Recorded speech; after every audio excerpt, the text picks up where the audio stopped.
Hi there, this is Alfie Whattam, London's tech recruiter and the host of the London Technology Podcast. Today I'm joined by Kishore. Thanks for joining us. Could you start by just telling us a little bit about yourself? Yeah, absolutely. Thank you, Alfie. Thank you for having me. So I'm Kishore Rajendran, and I work as a public sector CTO supporting the housing customers, so G15, so the biggest 15 housing associations in the UK, as well as regional government customers in and around the Midlands area. Just a little bit of a background about me. I graduated from the University of Salford, first class honours in computer science and information systems. And as part of my degree, I had an opportunity to carry out an industrial placement, which I did at Microsoft.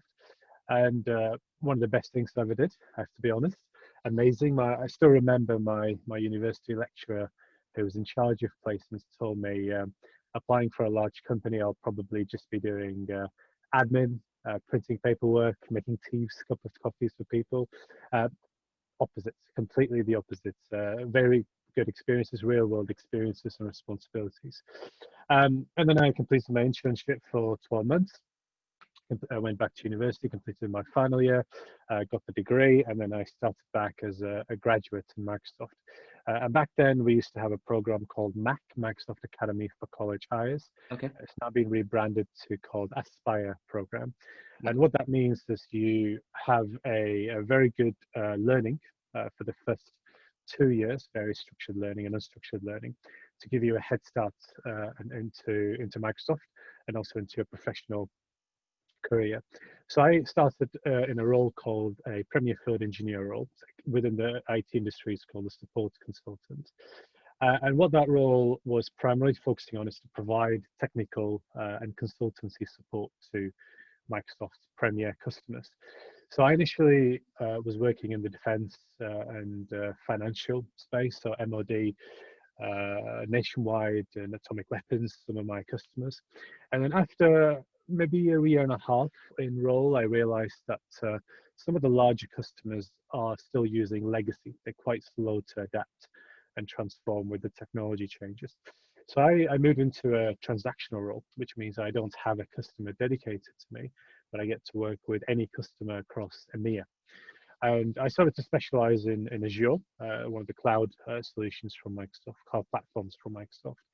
And that's the 4.5 years when I was transactional was probably the best time I've ever had in Microsoft. I was flying to a different country every week, I think 39 countries in total.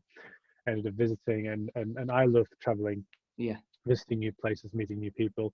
One of the best times I had, an amazing experience, not just traveling, but also getting to know different cultures, how people work in those cultures, getting to expand my network outside of the UK into these other regions worldwide. One of the best jobs I've had, and during that job I did various side projects, looking after business management and pre-sales and so on. And in my current role, I started around 2 years ago, and I was initially looking after London, so all of the 33 boroughs in London, and helping them from a technology strategy and envisioning perspective. And then recently, I'm now focusing on housing and regional governments around the Midland area. So that's been my career path, really, right from the internship in my university right through to where I am today. Awesome. So you've been in the industry for a while. Apart from joining Microsoft's graduate program, what other advice would you give to juniors that are just sort of starting out their tech careers? So I think one of the things I recognized when I started as a graduate is, and this is irrelevant of which organization you go to in the tech space, one of the things I realized is everything I learned in university was kind of irrelevant in my role. And the reason is I was focusing on Azure, which was upcoming 10 years ago. It's brand new when it comes to cloud computing. And of course, university courses were still focused on the legacy, still focused on Windows Server, what is traditional networking, and all the traditional core components, right? So for me, it was learning ground up from scratch. What do I have to do to keep myself relevant to be successful rather than trailing behind my colleagues in the team? And I'm sure that's changed now. I'm sure that the courses have been updated to reflect the recent developments in technology. But I would definitely say take a look at the market. And one of the things I used to do is I used to just browse through the job openings with all the big organizations, the likes of Intel, IBM, Microsoft, Apple, and also some of the non-IT organizations as well. So I used to look at banks quite a lot because I used to be an intern in the financial industry. And that those job listings will give you an idea of the demand in the market. And it will also give you a very good information on where is it that you should skill up. So for example, right now there's a huge skills gap from a security perspective, security professionals, also DevOps as well. There's quite a lot of demand for DevOps. So I think identifying where the gap is, and the easiest way that I experienced is just taking a look at the current job advertisements and identifying where the opportunity is. And secondly, Mm-hmm. identifying a good mentor or mentors. Mm-hmm. One of the things I did when I was in university is I really started to adopt LinkedIn. This was 10 years ago, right? 10, 11 years ago. I really started using LinkedIn regularly. And I used to just message people randomly, very senior people and of course, non-senior people. And I probably didn't receive a very good response rate, but Yeah. I think I probably received maybe a 10% response rate from the cold messages that I had sent. And I kept in touch with those individuals. Mm-hmm. And then I effectively treated them as mentors and coaches. And that was very useful because as a student, I had zero idea of what the professional world looks like. So having those mentors and coaches who are in the industry really helped me accelerate and be prepared before I started my career. And when I started my career as a graduate, I think I carried that mindset across. I think in Microsoft we have this terminology called growth mindset, which is just because you know something doesn't mean you're the expert. You have to constantly keep learning and developing, learning from others as well as helping others develop their skills. We call that growth mindset. I think having that mindset is amazing because you constantly learn and you constantly improve yourself and be better. But I think having that mentor and a coach circle is still important. I still randomly email people on LinkedIn. It doesn't matter what position they're in an organization, and I still request them to be my mentor and have some very good relationships. So I definitely, first of all, do your research, build a mentor network. They will support you greatly. And then also when you get to a level in your career where you're experienced and you're quite senior in your role, help out other people. So I mentee a few individuals internally and externally within Microsoft. And I think I feel quite important that I should give back my time and experience to those youngsters, because I was in that shoe once, and there were people who helped me develop and helped me get to where I am and build the skills and competencies that I have today. So I feel important to give that back to the youngsters today to ensure they also have the same experience. But building a career, do your research, have a growth mindset, and find the relevant mentors who will help you develop the skills and also challenge yourself to be better. Brilliant. That's really good advice. That's very good advice. So if you were to look into the future, Kishore, what sort of technologies are getting you excited right now, which you think will have a big impact on the future ahead? So I think a lot is the answer. If I think about in the enterprise space mainly, there are probably two key areas that I'm really excited about. One is when it comes to connectivity, so that's networking, and the second is AI and IoT. Now, in the connectivity world, there are lots of advancements in that field.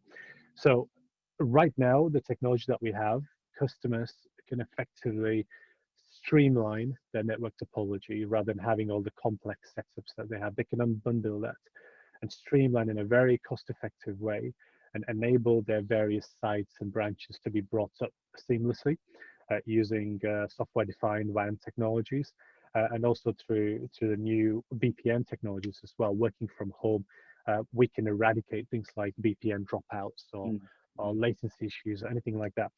But also where the real innovation comes in is the integration of 5G and 4G, and also the next generation of broadband, whether that's fiber to the premises or direct peering for a broadband with a cloud provider like Microsoft or AWS. And why is that important? Well, it means no matter where you are, you're able to do your work, whether your organization hosts their services in the cloud as a software as a service or a platform as a service solution, or it doesn't matter if they host it on-prem.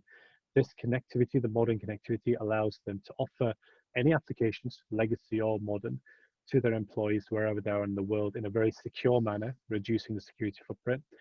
In a very cost-effective manner. We've seen millions of dollars worth of saving where customers have implemented in these new areas, and also a very streamlined management as well. So I think connectivity-wise, amazing innovations right now, but looking at some of the upcoming items, especially in the 5G area, I think there's going to be some very good advancements in that field. And of course, security is quite key there. And AI and IoT, I'm super excited about this. So one of the reasons I decided to move into the housing area of the Microsoft business is due to AI and IoT. Now, if you take a building, let's say a commercial building or a residential building, most of the buildings have something called a BMS system, a building management system, that controls your heating, ventilation, any fire systems that are connected locally to your local network, and anything else that is managed through a software. But most of these BMS systems are not networked. So for example, you can't look at them from a central control room in the command center. And also, they don't fully utilize IoT sensors to the maximum capacity. Sometimes there isn't any IoT sensors. And if you start to look at some of the technologies, let's say IoT, digital twins technology, and even some of the smart energy technology, we can not only ensure enhanced safety, but also a very deep insight into how assets perform to customers. To provide an example, the Grenfell fire, that was quite terrible, very high-rise building, very difficult to evacuate.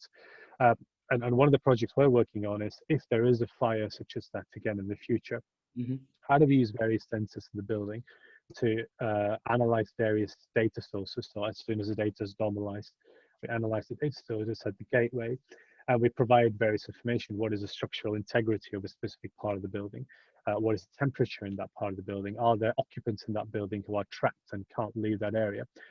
And where that's powerful is when that data is shared with the fire brigade. London Fire Brigade is an example. They have that information as soon as an alert has been raised, where that's an automated alert or a 999 call. And the command center has access to that data, and so are the firefighters. So will the firefighters who will be traveling in the fire engine to that site. So they're able to assess the situation before they even arrive. So when they arrive, they're able to distribute their teams accordingly and start focusing on the right areas, which is saving people's lives that are trapped in certain areas, and also ensuring that the integrity of the building is not damaged, so it doesn't collapse, for example. And that's just a very small scenario, but there are lots of applications here. And also when we start to look at virtual reality and holographic technology, when we marry that with IoT and digital twins, lots of solutions we can do: remote inspection, cities planning, building planning, lots and lots of different scenarios that opens up. And really everything is aligned not just to help save costs to customers and provide a better experience to the occupants in that building, but also ensuring that we offer a sustainable way to carry out operations, so ensuring that less carbon is released to the atmosphere for organizations who have a carbon neutral or a carbon negative target, but at the same time providing a very enhanced level of safety and asset performance. So yeah, IoT and AI and connectivity are the two areas where I'm extremely excited to see what the future holds, because we're seeing some really innovative solutions that are coming out in the market, and I think we'll see some really cool innovations for the next few years. Awesome. Well, me too. You've got me excited about those areas now. So I'll be looking forward to the innovations you come up with. Brilliant. Well, thank you so much, Kishore, for taking the time to get your ideas and insights. That was really, really useful. So thanks again for your time, and thank you to everybody for watching the podcast today. Thank you very much.